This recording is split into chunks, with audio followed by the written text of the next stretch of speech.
It is John Pollock alongside Jimmy Corderas coming out of the WWE's Battleground event held on Sunday night from Washington, D.C. at the Verizon Center, Mr. Corderas. The final show before the brand split officially takes effect with Monday's Raw and the subsequent SmackDown. And this show, I guess, was kind of the last time you see all of these, some of these pairings, which you're not going to see in particular that could start us off in the main event. And the Shield three-way, I mean, this was something that I think every person had in the back of their mind ever since the split. This was a three-way they were going to get to at some point, and this seemed like as good as time as any to do it with the Shield members being split among shows. Yeah, absolutely, especially like you said, going into the brand split and the brand extension. Obviously you would have maybe liked or preferred to have a three-way of these guys with these guys on maybe a SummerSlam or a higher profile pay-per-view, but it absolutely worked, and the timing of it is good leading into SummerSlam. And I thought the match actually delivered. Oh, I thought it was a very good main event. Excellent main event. And in my opinion, the right guy that needed to win won. And I like the dynamic, the fact that even though Roman Reigns hits his finish on Seth Rollins, that Dean Ambrose comes in to kind of steal the win, but instead of stealing the win on Seth Rollins, actually hits his finish on Roman Reigns to get the pinfall. It's instead of just, like taking advantage of someone else's. Now, if we were to go back a month and a half ago, Jimmy, and you're laying out this match, is there any way Roman Reigns is the one taking the fall in this? Because I thought that was telling. He probably pins both guys. Yeah. Or at the very least, it's Rollins taking that fall. So I think the fact that it was Roman Reigns who lost the fall, I think that kind of tells you something about how the WWE viewed this wellness violation. And I think Reigns, this was almost kind of his penance here, that you're going to take the fall in this particular match. And it'll be curious because he does need to be positioned as a top guy on Raw. I don't think there's any question about that. But I think that it was largely the violation led to this decision that Reigns was the one to take the fall here. I think so, and who knows? Maybe this is a nice little change of direction for him, and maybe take away a little bit of that aura of being the next John Cena, the next Super Cena, so to speak. So maybe that'll help quiet. I doubt it, but maybe that'll help quiet things down just a little bit and make him more humanize him a little bit, I suppose. Yeah, there was some great stuff in this match. I thought that Seth Rollins was outstanding during this match. I mean, this guy is such an unbelievable talent. I'm not breaking any news here. I just thought he was tremendous. Of the three, he stood out the most to me in this match. I thought he really was kind of the glue that kept this thing together. But all three had their moments in this match, and it was a really solid main event. And it looks like the new theme of these pay-per-views, Jimmy, is pay-per-view overruns. That is now something we can expect. I can only imagine when we get to a SmackDown-only pay-per-view if we're going past the 11 p.m. hour as this company still tries to mess with the law and our start time. Yeah, exactly. You guys had to push back a half hour this week, which is it might have to be the norm after pay-per-views. I get it. It's their network. They could do whatever they want because basically there's no rules for them. My question is, Jimmy, for the average viewer, if they watch a pay-per-view, and this is going to happen twice a month come September, you watch a pay-per-view Raw and SmackDown on 3 consecutive nights, forget NXT, forget about the Cruiserweight Classic, by Wednesday morning, what are you feeling and what is your attitude towards pro wrestling? It could be a burnout factor for many where there is no way they can keep up with this and dedicate 3 nights. I don't know if I would necessarily want to be presenting even more on top of things on that Sunday night. Yeah, it is going to be tough. I mean, like you said, 3+ hours on a Sunday night, plus 3 slightly. Forget the kickoff as well. Yeah, the kickoff shows, the pre-shows. SummerSlam's a 4-hour show with the kickoff. That's 5. Yeah. I mean, it's asking a lot of your viewership. Like, you have to really kind of have to scratch your head when you're checking off social life, when you're following all of this. Oh, pretty much. And the problem is, and you talk about oversaturation, is you don't get that little break. You don't get that little buffer zone between shows. I mean, see, that's the good and bad of running live on Tuesday nights. It's great to have a live show. Live shows are always more exciting and obviously spoiler-free when you get a live show. Having it on Thursday gives you that little break and that little buffer zone where you can tune in to see NXT if you want on a Wednesday night or whatever other programming you want, whether it's another promotion like a Lucha Underground or a TNA or whatever. But now it's kind of like you said, on pay-per-view weeks, you've got a Sunday pay-per-view, Monday Raw, Tuesday SmackDown. If you're really hardcore and you, like you said, NXT or Lucha Underground or Cruiserweight Classic on Wednesday, then you got the Fight Network's huge wrestling block on Thursday. Then you're back to Look Friday. at this guy. Yeah, I'm plugging everything here. Fridays is almost like, okay, maybe but now Friday might be catch-up day on the stuff you didn't get to see. You know what I mean? There's no time for... I was talking about this on Sunday night on the Law. Granted, it was a very different time period in 2002 versus today. But this past week, the big thing was SmackDown. After weeks of promoting the draft, it did about 3.1 million viewers in the U.S. Our Sportsnet correspondent indicating the Canadian numbers are very solid as well. Mm-hmm. And it largely matched the Raw number from the night prior, which is very good for SmackDown to be able to hit that 3 million mark in the U.S. But you go back to that first draft. That first draft in 2002, Jimmy, averaged 6.9 million viewers. Mm-hmm. And it tells me that it's a time period in wrestling where 3 million is nothing to sneeze at, but you don't have that casual viewer that's maybe dropping in. It tells me that's your pool of wrestling fans that are going to go out of their way for a big promoted TV show. Mm-hmm. You've got about 3.1 million people, and it's how much can we get out of those 3.1 million, and how many of those can we get to subscribe to the network, and just a big part of their life is watching this product because they're being thrown more than ever, and in a very small window of time. Right, and a lot is being made of the ratings today, and I think you know, John, that from 2002 to now, obviously the metrics and the dynamic and the business model has changed, especially with the way they measure ratings nowadays. And when you talk about like 3.1 or 3.2 million viewers, if you look across the board at all television,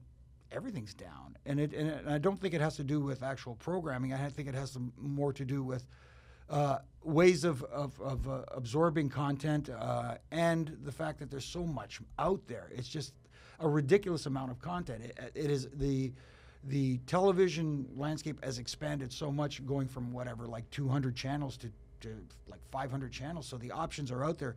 So trying to draw that casual viewer, it is getting increasingly harder. Mm-hmm. Like you said, because of all the competition out there, and you're not only trying to draw them from other sports, you're trying to draw them from watching The Walking Dead or Game of Thrones. You're trying to get all the audience across an entire entertainment spectrum. And it's just getting increasingly harder to do that. Yeah, and I've said it many times. I think it's a very difficult task if you're a fan that maybe sees, to me, a guy like Enzo Amore. That's a guy that I could see a person that doesn't watch wrestling be really captivated by and want to watch some more. But it's so daunting when you look at if you want to fall into a show or even a comic book, you want to be able to catch up and follow it. And it's such a big task to be able to become a WWE viewer and be consistent with the storylines and jump on. And when you have a 3-hour show every Monday night, I don't care what you're doing.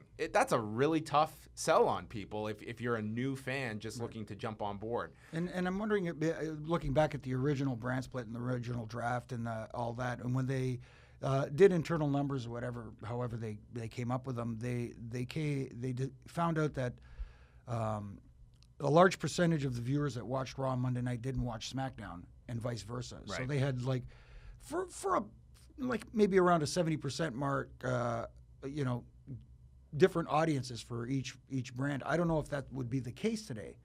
I think that you get a lot of people watching both brands because they're just hardcore wrestling fans. Who informed you where you were drafted to in 2002, Jimmy? Oh, my goodness. I'm trying to remember who the guy was. When they told us that the referees were going to be split. And were you guys expecting that going into the draft, that the refs would be split? We didn't know.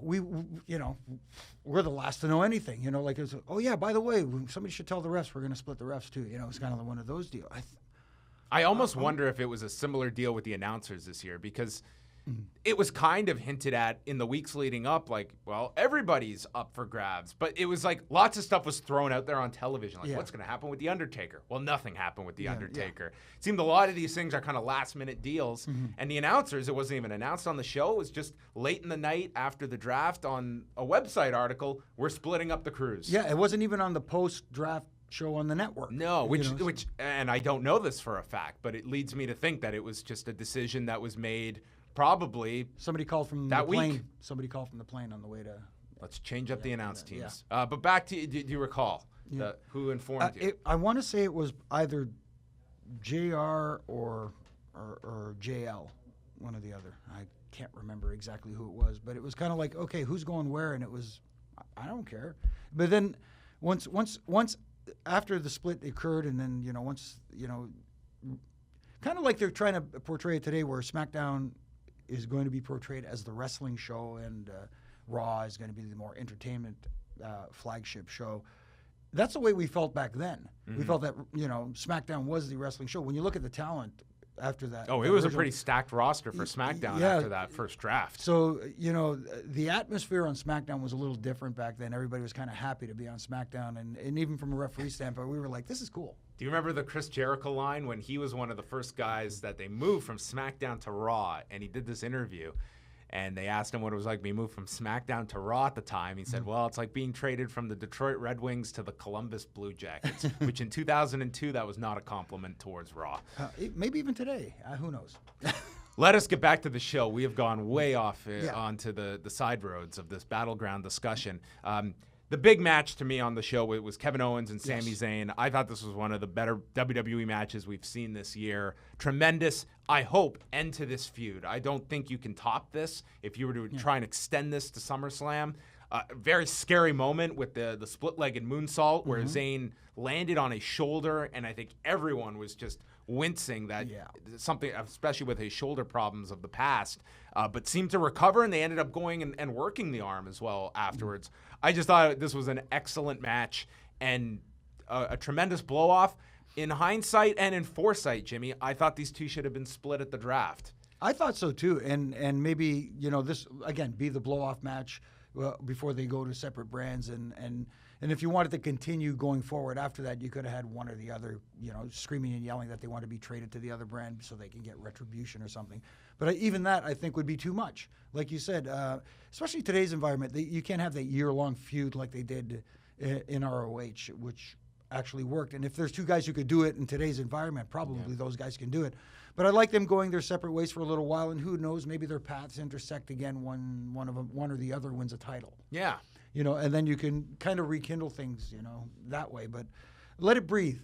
But as far as the match itself goes, I agree. This was definitely, I hate to use the match of the year candidate, but I thought this was a better match for Zayn than he had against Nakamura at the takeover in Dallas. I thought it was a better match. Yeah, this was an outstanding match. Crowd loved it. Natalya and Becky Lynch had to follow this, and I thought, given the circumstances, they did as good as they possibly could here in that spot. That was an incredibly difficult spot to be in, following that match where they went out and you got to see everything in that match. Yeah, and I like heel Natty. I really do. I think it works well for her. It's a nice change for her. And I was talking to Mouth about this earlier that we've seen kind of like subtle hints of it when she was with Tyson Kidd, but nothing. She never really went full-fledged, heel. Now I'm really enjoying her like this. We had the six-man tag: John Cena, Enzo, and Cass defeating AJ Styles, Carl Anderson, and Luke Gallows, with Cena pinning Styles with the AA off the second turnbuckle. Beyond just the match, I thought Enzo just an incredible promo to start, and those are the kinds of things that really break you out, those kinds of promos.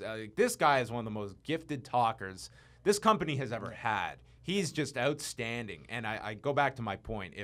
If there was a friend of mine that did not watch wrestling and asked them to show me something about that's entertaining, I would show them an Enzo promo over any match. I think this would translate to a non-wrestling fan as a personality that you might want to watch. I mean, he has that ability to me to just transcend wrestling fans. He's just a very entertaining personality. Yeah, and big props to Big Cass. He he followed up fairly well. Because it's tough. How do you again? He was in the Becky Lynch Natalya spot. Exactly, following all that Enzo Amore stuff. But the challenge for him going forward, and I don't think it's going to be a huge challenge for him because he is very charismatic and creative, is continuing to be fresh and new and not recycling old stuff. That's going to be the hard part.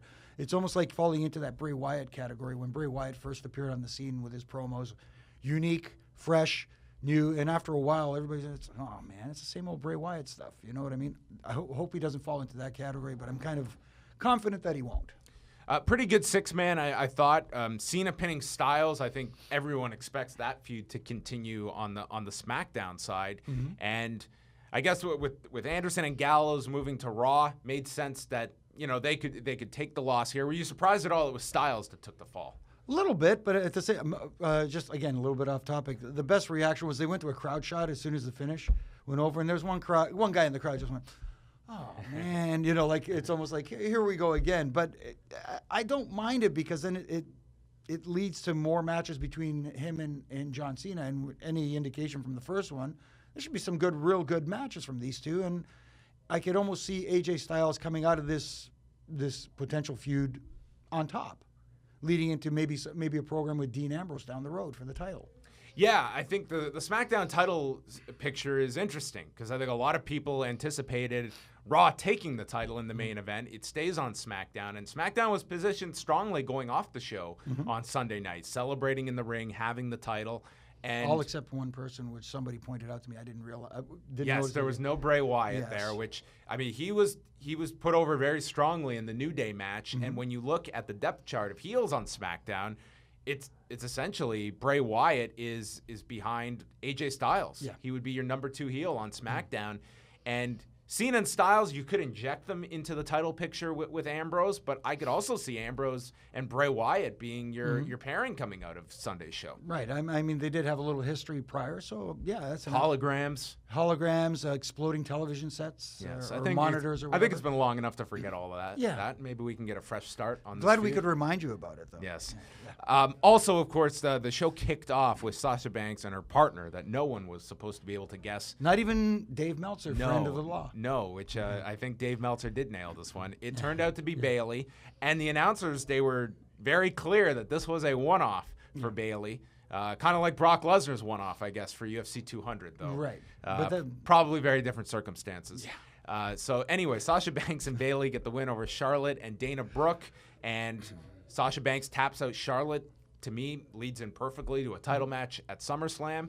But Bayley got an outstanding reaction. I think they wanted Bayley, they got Bayley, and now you have to wait maybe a couple weeks before you officially get Bayley. That's not a bad deal. At first, I was kind of like of the mindset, like, I hope it's not Bayley because I don't want Bayley to kind of be thrown into a situation where it's like she's mixed up with the Sasha Banks situation with Charlotte and Dana Brooke. Maybe she should come up on her own and have a grand, entrance onto the main roster. But this, in hindsight, it absolutely made sense. And now if you take her away for a little while, there's that anticipation waiting for her to come back to the main roster. So, it like I said, 2020 is hindsight. To me, it made perfect sense to have her there. We also had Rusev defeating Zack Ryder to keep the U.S. title, and The Miz and Darren Young. What happened in this match, Jimmy, as an official? Can you please explain the finish? Because I was baffled at all of this. I would love to. But anything involving Bob Backlund becomes very convoluted. But, I want to kind of like Darren Young. I mean, he's got a good look. He's very athletic. There's potential there. But when this match was awful, though. The match was awful. And when I see the pairing with him and Bob Backlund overshadows him so much, I don't even think about Darren Young. I want to see Bob Backlund. Yeah. And which is counterproductive to what is supposed to happen. Is your focus is supposed to be on the guy who's actually challenging for a title or competing in the ring. But Bob Backlund he's just hilarious with his suspenders that will never come down. This is also an interesting feud now because we have The Miz, who was taught the figure 4, and Darren Young taught the chicken wing. And now the question, who does it worse? Oh. Because that was a pretty brutal chicken wing that we saw. And The Miz, quickly retired that figure 4 that Ric Flair passed on to him a few years back. Yeah, the bar has definitely been set low. What was puzzling as well to that finish, Jimmy, is the fact that this disputed finish, which was really poor, there's no follow-up to it. These are separate brands. There's logically, there should be no continuation of this. And conversely, with Rusev and Mojo Rawley appearing, separate brands again. So it was like you teased the continuation of these programs that on paper shouldn't be continuing. Yeah, excellent. Yeah, And if they do, it's kind of to the detriment of the brand split. True, and then you get, Mojo Riley comes in, very hype, but nothing. It was like it fell flat because all he did was sit there and kind of like shake and like, in front of Rusev, and Rusev not even really reacting. It was kind of like almost like you. How do you say in Bulgarian? Are you serious, bro? You know what I mean? That was the look on his face, and it was like, okay. And this is going absolutely where? Because even Mojo Riley is a SmackDown talent, and Rusev's on Raw. So why bother? So there you have it. That was Battleground. They tried to get a lot of people onto this show. I was glad they held off on Finn Balor and didn't just try to inject him into this show for some random cameo. Because I think he's one person that is a hook for Raw, of seeing this guy and how he's going to be utilized on that show. So Battleground, I think really two dynamite matches with Owens and Zayn and the main event three-way. Overall, I thought a good show. Yeah. Not show of the year, but a very good show, I thought, overall. Yeah, and I mean, like, obviously there were a couple of matches, like we mentioned, the Darren Young and Miz match was kind of, but you can't have every match. If you get Owens and Zayn, I think you can deal with Darren Young and the Miz. Exactly. And probably never have to see it, at least for the foreseeable future. See, that's what PVR is for. That is true. Exactly. Yeah. So Battleground is now in the books, and the brand extension fully takes effect now with Raw and SmackDown having separate rosters, and then they'll be back for a dual brand show, which is SummerSlam coming up next month. An insane weekend is SummerSlam. We will have a preview for you, and we'll probably chat a bit about NXT TakeOver, which is the night prior, not to mention all the other events going on that weekend, from the Super J Cup. ROH has a pay-per-view. Conor McGregor against Nate Diaz. Wow. I will not be sleeping that weekend, Jimmy. John, the hardest working man in MMA, in combat sports, let's put it that way. There you go. No Sleep Till Brooklyn will be the unofficial title of that weekend. You can follow him at Jimmy Corderas. I am John Pollock, and we will be back next month looking at SummerSlam.